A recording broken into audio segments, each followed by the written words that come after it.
Radio Universidad de Puerto Rico presenta Hasta las Piedras Hablan, Antropología y Cultura con Ignacio Lazagasti Colón.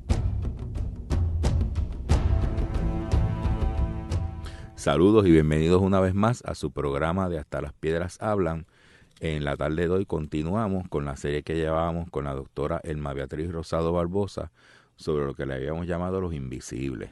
Buenas tardes, Elma, saludos. Muy buenas tardes, saludos Ignacio y saludos a todos los que nos escuchan. Un saludo especial a los exalumnos con los cuales me identifico porque soy exalumna de la UPR. Pues yo también saludo, aquí habíamos dos exalumnos en la cabina. La serie que le habíamos llamado Los Invisibles nació cuando la doctora Elma Beatriz Rosado presentó a la persona de Thelma Mielke hace unos meses atrás, en donde nos estaba llamando la atención, y muy agradecido por esto, de una serie de personas de Estados Unidos, norteamericanos, que en su momento dado fundaron un organismo en apoyo a los intereses de la independencia de Puerto Rico por parte de don Pedro Albizu Campos.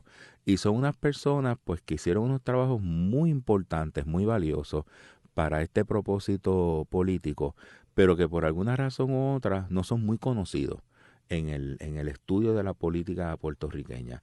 Y por eso le dimos el nombre de los invisibles, porque prácticamente estaban pues perdidos en el espacio, y entonces pues estamos un poco tratando de rescatarlos. Hay algunos de ellos que han habido investigaciones, pero también investigaciones pues que se han quedado un poco limitadas.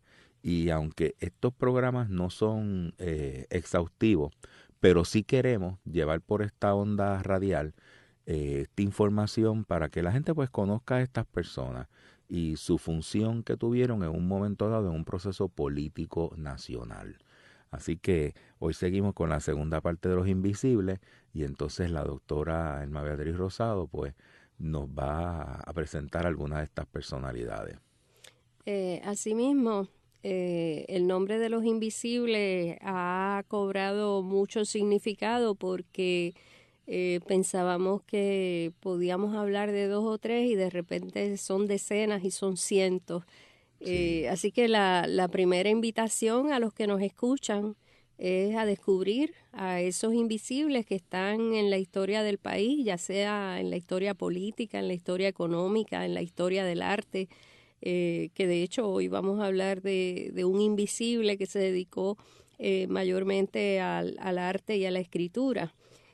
Pero antes de comenzar, quería hacer una remembranza de una persona muy significativa que falleció en el mes de enero de 2017, comenzando el año, y es la amiga y compañera licenciada Henrietta Orlandi Senges.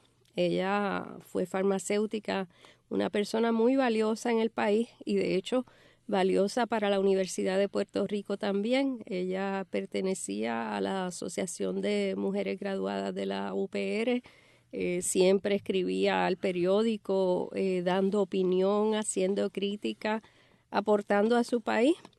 Y quisiera leer un poco de la esquela que salió en el periódico. Mujer, hija, esposa, madre, abuela, bisabuela, amiga y compañera amorosa. Patriota, siempre en pie de lucha por la justicia, la paz y la independencia de Borinquen, su patria amada. Desde Rafael hasta Oscar, los patriotas presos recibieron consistentemente sus misivas solidarias. Farmacéutica, ejerció en todas las facetas de su profesión, incluyendo la docencia universitaria. Amante de la literatura, creadora de versos, cuentos y artesanías, con su luz derramó conocimiento, sabiduría y amor a su paso.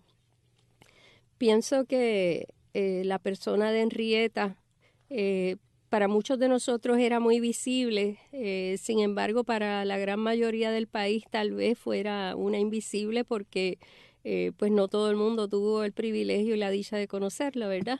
Así que en honor a ella, pues comenzamos a hablar de los invisibles en este programa.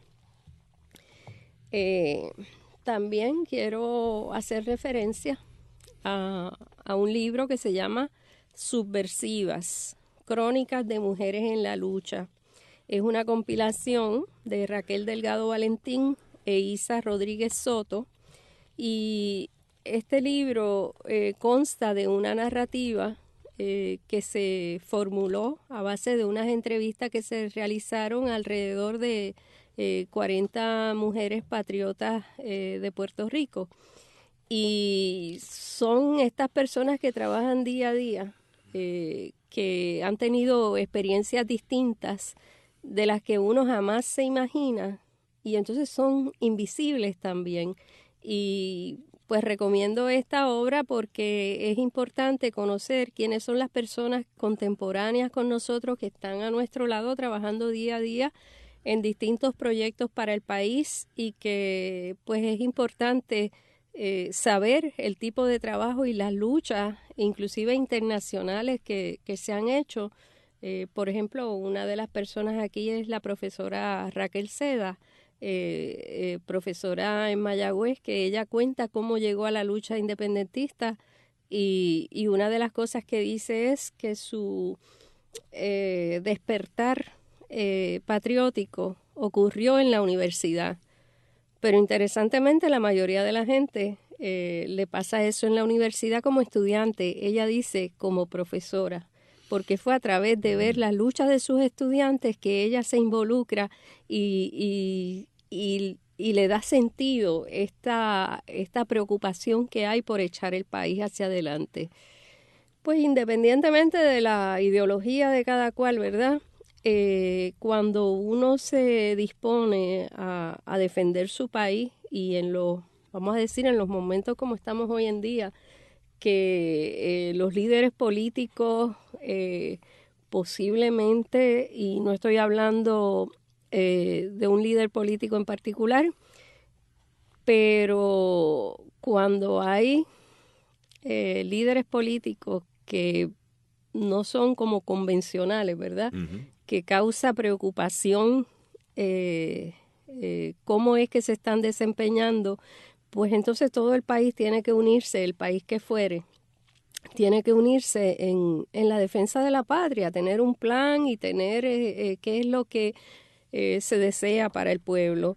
Así que en este caso, estas personas que son de ideología independentista, desde su trinchera de lucha, realizan esa labor. También, en términos de los invisibles, quiero hablar del libro de Juan Manuel Delgado, Mártires de la Nación Puertorriqueña, donde él hace una recopilación de todos aquellos mártires, ya sea asesinados, desaparecidos, encarcelados, que también, como la especialidad mía es en la historia política del movimiento independentista en Puerto Rico y de la represión y los derechos humanos y violaciones de derechos humanos, pues entonces traigo este libro, que no es de gran difusión porque es una publicación independiente, pero recomiendo que si está en alguna biblioteca que se le pueda echar un vistazo. Ambos libros son unas antologías muy importantes.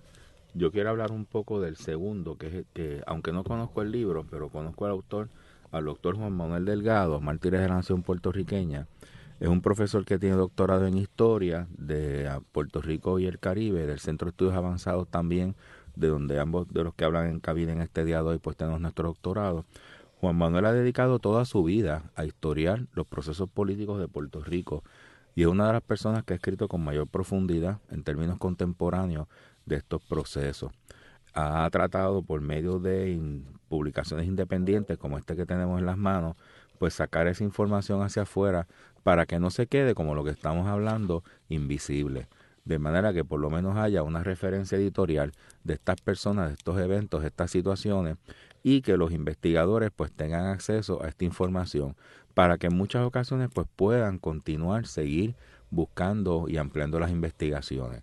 Así que en ambos casos, estos dos libros que nos presenta la doctora Rosado, Subversivas, Crónicas de Mujeres en la Lucha, compilación de Raquel Delgado Valentín e Isa Rodríguez Soto, y Mártires de la Nación Puertorriqueña, Biblioteca de Historia Nacional, número 2, 2001, por el doctor Juan Manuel Delgado, son dos importantes piezas de información histórica sobre los procesos políticos de Puerto Rico en el siglo XX y lo que va del XXI. Así que después de estas introducciones, pues entonces pasamos a nuestro nuevo grupo de invisibles con nombres y apellidos y hechos. Exacto. La vez anterior hablábamos sobre la Liga Americana por la Independencia de Puerto Rico, que tenía varios participantes, entre ellos Thelma Milke, de la que hablamos sustancialmente. Habíamos mencionado también a Ruth Reynolds, a Jean Wiley, Raquel David Dubois, a J. Holmes Smith, y una de las personas de las cuales habíamos hablado era el artista Rockwell Kent. Esa solidaridad estadounidense con la independencia de Puerto Rico fue vital en muchos aspectos y en muchos momentos, principalmente en momentos donde Puerto Rico se definía ante las Naciones Unidas o intentaba un reconocimiento, y donde inclusive recibió el rechazo de Estados Unidos y las manipulaciones que hizo Estados Unidos para evitar que el caso de Puerto Rico fuera presentado en las Naciones Unidas. Uno de los que trabajó en ese aspecto muy fuerte desde el Partido Nacionalista también fue Julio Pinto Gandía, ¿verdad? Pero antes de eso, para la década del 30, el pintor y escritor Rockwell Kent, que también era un gran explorador y visitaba los sitios que visitaba, como por ejemplo Alaska. Él hacía pinturas de los lugares y dibujos de los lugares donde iba. Ilustraba trabajos como por ejemplo Moby Dick, fue uno de los trabajos que él ilustró que son memorables, ¿verdad? Él nació en 1882 y murió en 1971. Y él decía que él lo que quería era pintar el ritmo de la eternidad. Así era como él se expresaba, ¿verdad? Qué poético. Sí, Eso está bien. era un pintor muy reconocido. Sus obras son excepcionales. A mí me recuerda mucho la obra de Augusto Marín, me recuerda mucho la obra de Rockwell Kent, porque tiene unas similitudes, no solamente en el estilo de la gráfica de los personajes humanos, ¿verdad? En términos de la musculatura, de cómo los presenta con grandeza, sino también inclusive en términos como del tipo de estampa, que son como temas similares. Así que, no sé, yo lo ato a Rockwell Kent, esa obra de Augusto Marín, pero por supuesto mi especialidad no es el arte, así que soy una atrevida en estar expresando esto, pero bueno, lo digo con simpatía y lo digo con admiración también, ¿verdad? Y que me evoca esa similitud, ¿verdad?, entre ambas obras. Y yo pues les recomiendo a todos los que nos escuchan que busquen las imágenes de Rockwell Kent en internet para que vean el tipo de estampas, el tipo de murales que él hacía, que de hecho hay un mural muy significativo del cual vamos a hablar. Él también hizo dibujos para la revista Vanity Fair, Harper's Weekly y para la revista Life. Sí, que como ustedes verán son 3 de los rotativos más importantes en Estados Unidos, en donde pues apelaban a las masas, pero eran unas revistas bien serias. Así que no estamos hablando de un artista común y corriente, estamos hablando de un artista ya reconocido en el medio gráfico de la ilustración. Exacto. Entonces, para la época de la Segunda Guerra Mundial, es que se conoce más de la participación de Rockwell Kent como activista político. En el caso de Puerto Rico, por ejemplo, a él se le comisionó en 1937 para pintar un mural en el edificio de correos de Washington, D.C. La sección de pintura y escultura del Departamento del Tesoro de Estados Unidos lo comisionó para pintar 2 murales. Esos murales, uno se llamó Mail Service in the Arctic, que quiere decir servicio de correos en el Ártico, y el otro Mail Service in the Tropics, servicio de correos en el trópico. Era una especie de conmemoración del primer envío aéreo a Puerto Rico. Y entonces, aquí yo traje, que por supuesto no lo pueden ver, pero traje las dos imágenes de cada uno de los dos murales.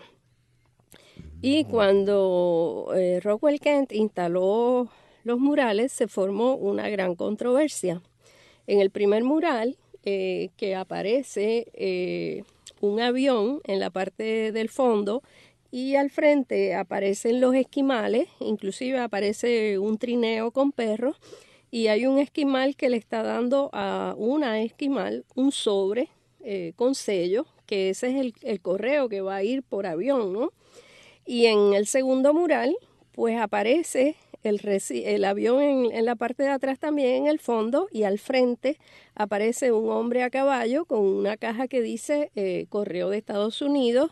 Y entonces hay una de las puertorriqueñas, que de hecho todas son negras, fue criticado porque se le llamó de racista, pero él, lo que decía él, en su aprecio por el pueblo puertorriqueño, él lo que decía era que quería representar al pueblo más pobre. Exacto. Entonces, las clases bajas. Exacto, pero bueno, fue bien controversial el mural por varias razones, pero esa no fue la razón principal de la controversia. La controversia era, como digo, en el primer mural era un sobresellado. En el segundo mural ya aparece la carta abierta, que la tiene esta mujer puertorriqueña. Ella es quien recibe esa carta, y esa carta tiene algo escrito que no es apreciable a simple vista. Pues Rockwell Kent, que había venido a Puerto Rico para documentarse en términos de cómo representar el mural y cómo representar a los puertorriqueños, pues él había estado en Puerto Rico en el momento en el que se le hace juicio a Albizu y los nacionalistas. Y entonces él había estado en una fiesta donde en esa fiesta Cecil Snyder, el fiscal, había mencionado que iba a escoger un grupo de personas y había mencionado los nombres de los que iban a componer el jurado, porque el asunto fue que en el primer juicio que se le hizo a Albizu salió absuelto por los puertorriqueños. Ese juicio se invalida y entonces se hace otro juicio donde el jurado va a ser estadounidense mayormente, y entonces él ya sabía quiénes eran las personas que iban a estar asignadas, porque Snyder lo había comentado en esa fiesta. Cuando él se da cuenta de todo eso, él aprecia la lucha del pueblo puertorriqueño, y en ese mensaje que él pone en el mural, él lo que está diciendo es al pueblo de Puerto Rico, nuestros amigos, vamos a cambiar los jefes. Eso nada más nos puede hacer libres e independientes e iguales. Y pues eso fue como tirar una bomba, ¿no? Porque entonces el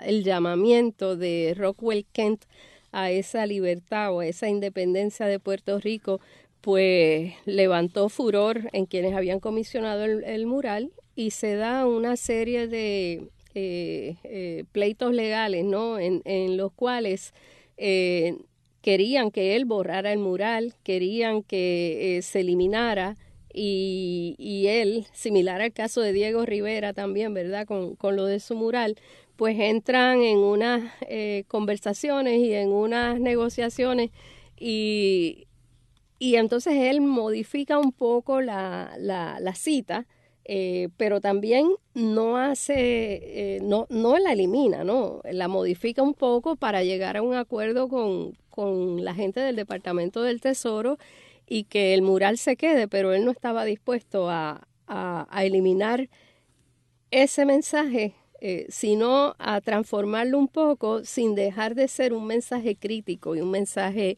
de apoyo a la independencia de Puerto Rico. Es interesante porque viendo la copia color que trae Elma, yo no sé, me imagino que el mural de los esquimales estaba a la izquierda y el de los trópicos estaba a la derecha, porque creo que hay un tipo de movimiento en donde es un movimiento progresivo, o sea, a la extrema izquierda están los dos esquimales o los inuits, que es el nombre étnico real, los inuits, dándole el sobre cerrado al joven que está en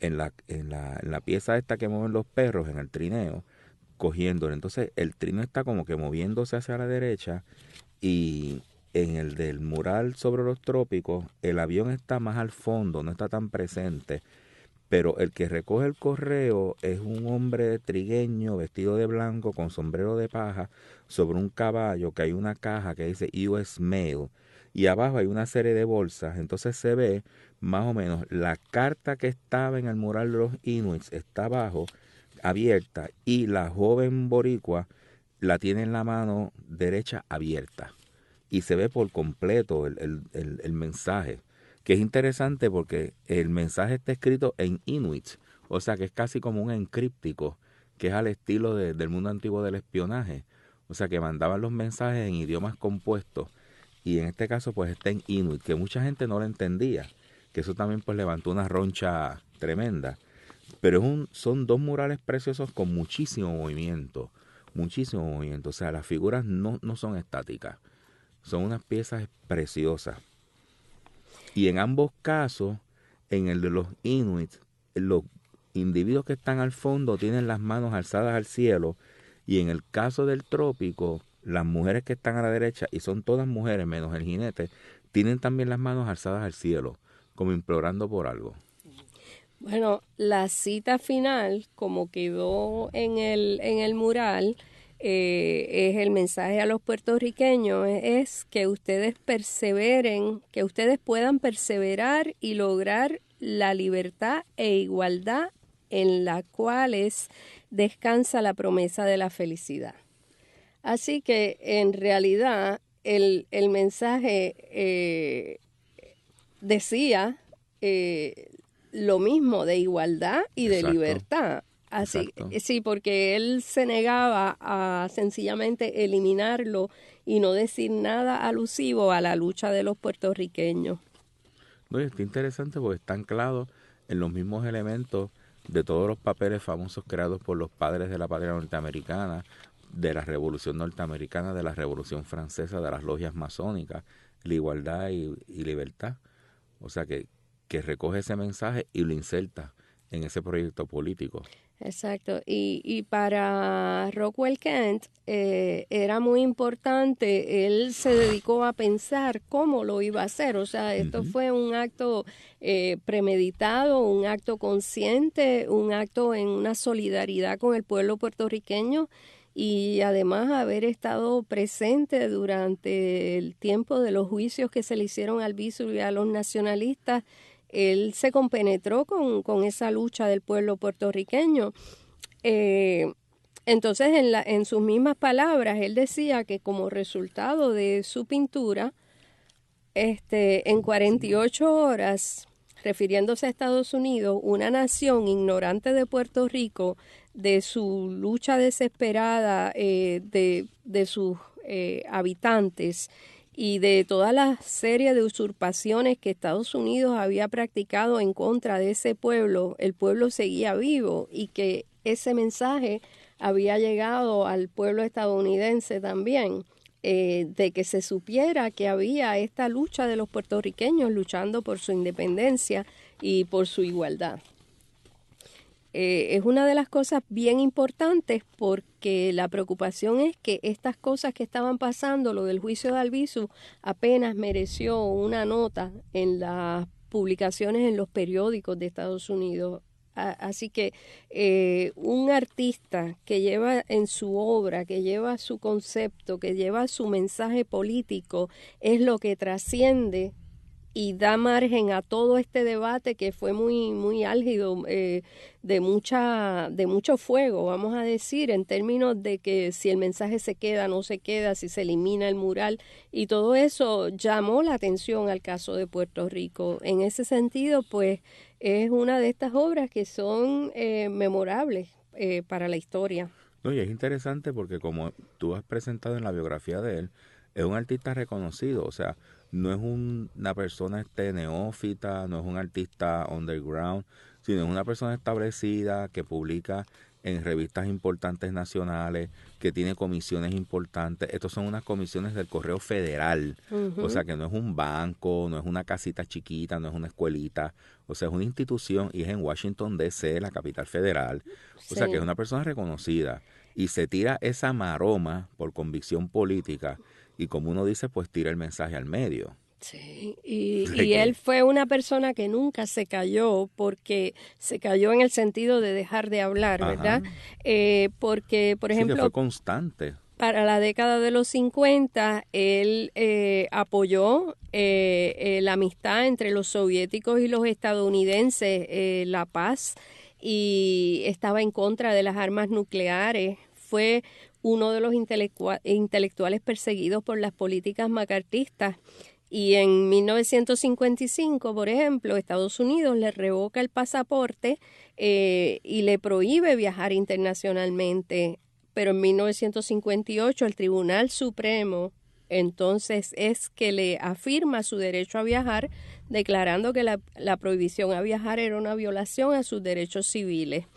En la década del 60 él donó cientos de sus dibujos y pinturas al pueblo soviético, y en 1967 él recibe el Premio Lenin de la Paz.